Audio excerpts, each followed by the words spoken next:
Hello everyone, welcome back to Nurever.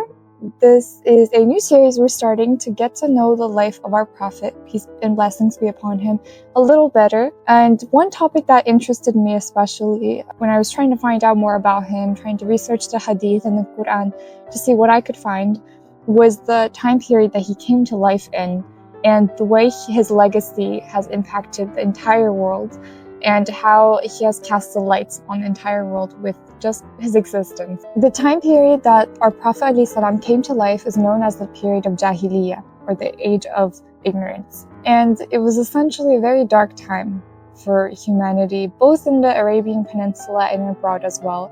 But especially in the Arabian Peninsula, I was doing some research into what exactly was going on, to get a better understanding of why people reacted the way they did to our Prophet ﷺ when he came with a whole new message that essentially broke down the fundamentals of what society was based on at the time. So let's talk a little bit about the dark period. What is the dark period? Why is it dark? Well, in any time period when the belief in the oneness of Allah, Tawheed, is shaken, it results in darkness. When the belief in Allah, who is the light of the heavens and the earth, does not prevail in all hearts, it turns souls and consciousness pitch black. Since the perception of things and events by such a heart and conscience will be short-sighted and blurred, the person will live in a world of utter darkness. So in a period when the foundations of religion and everything related to it was completely shaken, monotheists who truly believed in Allah, the oneness of Allah, was very little at the time, the number of monotheists. But they could not name the Creator, they could not describe Him, and they didn't know how to worship the sole Creator. And again, the number in them was very little compared to everyone else at the time. And their voices were so faint that they couldn't attract any attention. So this period of ignorance, this age of ignorance of Jahiliyyah, is something I found out was really interesting. I knew that idolatry existed. What is idolatry? The worshipping of idols, which is man-made figures, man-made statues of different named gods or goddesses that people of the time worship. And the thing is, I always just thought they viewed these idols as their creators, when in fact, as expressed in a verse in the Quran, it says, "We only worship them so they may bring us closer to Allah." And this is literally as if it's coming from their words. They viewed these idols as an intercessor between them and Allah. And how did Prophet ﷺ change this? Well, he said, you don't need an intercessor between you and Allah. He is all-seeing, all-hearing. All you have to do is think and just to pray, and He will always hear and He will always see what no one else can see. So the Quran directly points this out. Their claims that they are only just intercessors for us. And these idols, it could be many things. Could be the statues they made out of halwa, a sweet dessert, which they would worship and then they would eat afterwards. Or they could be other things too. Some worship trees, stones, soil, the sun, the moon, the stars. So the Quran calls out this behavior, saying they worship besides Allah things that can neither harm them nor benefit them. And they say these are intercessors with Allah. Say, are you informing Allah of something He does not know in the heavens or in the earth? Exalted is He and far above what they associate with Him. They were just making excuses for these misguided thoughts. And one of their biggest reasoning for this as well is because their ancestors had also been doing them. And their biggest reason for not giving up on this behavior, especially after Prophet ﷺ came to the world and came with his message as well, is because their ancestors had been doing it for perhaps centuries. And they say, as Allah points out, when it is said to them, follow what Allah has revealed, they say, no, we will follow what we found our forefathers doing, even if their forefathers had no understanding and were not guided. So moving on with the age of Jahiliyyah, why was it called Jahiliyyah? It's the tragedy of the daughters. And this is very, very, very sad to hear, both as a woman, both as a Muslim, both as a human being, the way that women were treated at the age of ignorance. I'm just going to give a direct quote, verse from the Quran here, describing the situation. When any of them is given news of the birth of a girl, his face becomes overcast, and he is as if choking inwardly with suppressed anger. He hides himself from the people because of the evil, as he wrongly supposes of it, of what he has had news of. So he debates within himself. Shall he keep her with dishonor, or bury her in the ground? Evil is indeed in their judgment. And when any of them received news of the birth of a daughter, they would swallow their anger and their faces would turn dark from rage. Because of this terrible news, they were too ashamed to appear in public. And they found it so terrible that they received news of a daughter that they wanted to disappear, to hide, to go in a hole. They believed they had one of two alternatives. Either they had to endure the disgrace in society by keeping this daughter, or to cleanse their honor by eliminating the daughter's existence.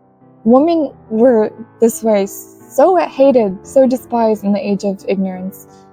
And it wasn't exclusive just to the Arabs at the time too. The same was true for the Roman and Sasanian empires as well. It could be said that Islam's revolutionary reforms regarding the status of women completely elevated them from where they were at the time and transformed them in the history of humanity by giving them rights that were so degraded beforehand. It is narrated in Hadith that one day a companion came to the presence of the Prophet Muhammad, peace and blessings be upon him, and recounted the barbarity of the pre-Islamic period.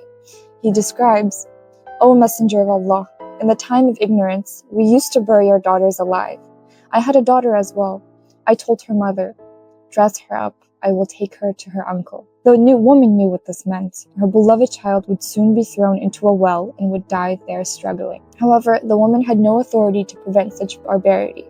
All she could do was weep silently. My wife did as I instructed. The child, believing she was really going to her uncle, ran around happily. I took her by the hand and brought her to a well I had previously dug. I asked her to look into the well. Just as she was looking in, I kicked her and pushed her into it. While she was rolling down, she shouted for me. As the man recounted the story, the Prophet Muhammad and those with him were weeping profusely. One of those present said, "O man, you have caused Messenger of Allah to be filled with sorrow." The Prophet then said to the man, "Tell it again," and the man repeated his story. The tears from the Prophet's eyes were flowing down his blessed beard. By asking for the story to be recounted, what our Prophet ﷺ was essentially saying, look, this is how you were before Islam. I had you repeat it so that you might remember the humanity that Islam has bestowed upon you once again. And the Quran furthermore defends children and by saying, do not kill your children for fear of poverty. We provide for you and for them.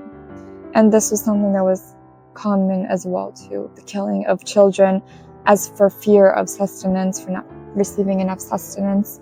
And Allah, with revelation, explains, I who have created the heavens and the earth and the clouds and the snow and everything in it, will be the one to provide for you and for your children. So do not ever take away the life that I have created.